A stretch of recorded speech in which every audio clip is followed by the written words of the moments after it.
umaga sa inyo lahat. Narito sa may Jollibee, tapat ng Premier.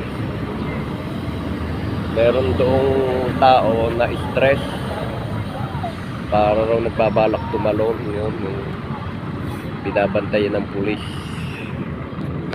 Ayun siya, oh.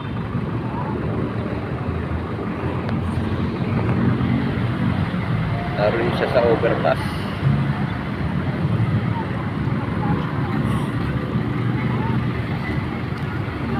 Parang tao may diferensya. Yun, nasa tulay siya sa overpass. Binabantay na dalawang pulis at nagbabalak tumalon.